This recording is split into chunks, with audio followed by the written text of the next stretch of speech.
Hello again, my friends, and welcome Under the Oak. My name is Ian Corrigan. I am a druid of the organization Arnriocht Féin. We have reached the end of our tale of the arrival of the gods in Ireland. We left our story with the gods seated at their war council, preparing for their battle against the Fomorian demons. But we must turn backward through the years and look again at the sorcerer king of the Fomorians, Balor of the Evil Eye.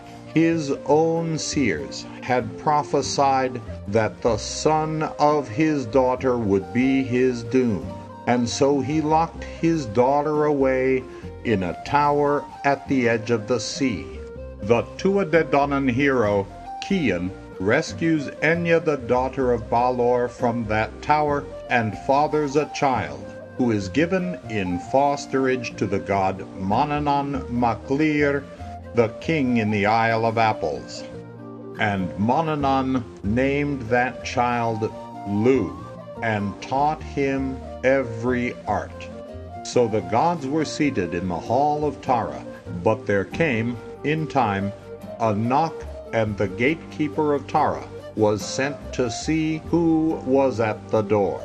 He beheld a beautiful young warrior, a light of wit in his eye, and the look of strength in his arm. He called out, "Who are you who comes to the door of Tara?" And he was given the answer, "I am Lugh, the foster of Manannán mac Lir, come to join the fight against the Fomorians." The gatekeeper said, "It is our rule that none may be among the gods who does not have an art. What is your art?" And Lugh answered, "I am a champion of renown, a slayer of men." But the gatekeeper answered, "Ogma is our champion, and we have many warriors. We do not need you." But Lugh answered, "I am also a sorcerer." But again Lugh was told that the gods had that skill and did not need his aid. And so it went. Carpentry, horsemanship, ironsmithing, science, the knowledge of the stars. Each of these things in turn failed to gain Lugh the entry until at last he said, "Who have you who is the master of all these arts? If you have such a person, I will not come in." So the gatekeeper went into the gods and said, "There is one at the door who calls himself the fosterling of Manannán mac Lir and claims to be the master of every art. Bring him in," said the gods, "and test him." And so it was done, Lugh exceeding every challenge until at last he defeated Nuada, the lord of strategy, at chess. And the gods proclaimed him their secret weapon, and sat him upon the throne. So the Tuatha De Danann mustered their armies, and marched against the Fomorians. Great was the clashing, and awful the battle. And the Fomorians stood hard against the Tuatha, their one great advantage, the terrible eye of the giant sorcerer Balor. Every time that the bronze shield was lifted from that eye, the ranks of the Tuatha De Danann were slain like falling wheat. But there came a thunder of hoofs from the west, and a shining and flashing of spears, as Lugh rode on the horse of Manannán over the field straight for Balor.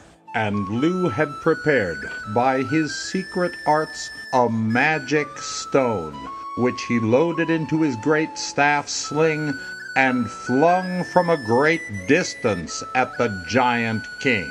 That stone struck the magic eye of Balor like a bolt of thunder, so hard and straight and true that it drove his eye back through his head and broke the back of his skull. and the power of his poisoned eye flowed forth upon the Fomorian horde, and they in their turn were slaughtered. So the Tuatha De Danann had the victory, and their forces drove the Fomorians in tatters into the sea.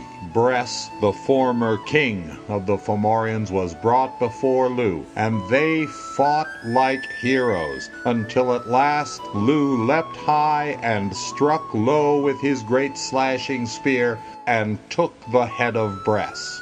Lugh set the head of Bress upon a stone, and by his sorcery he made it speak, and from the Fomorian ancient foe and kinsman he learned the secrets of sowing and reaping, and gained the wealth of the land that the Fomorians had withheld. So Lugh is called Savildannach, which means master of all arts, and Lawada, which means the long reach. And they placed him upon the throne of Tara to rule over the Tuatha De Danann. And so the order of the world was established, the powers of chaos driven beyond the boundaries, and the rule of the gods made real in the world. So it is today for modern Celtic pagans and Druids. I hope that this long tale has been a blessing to you, and as they say, if there is a lie in it, I did not put it there. We will meet again.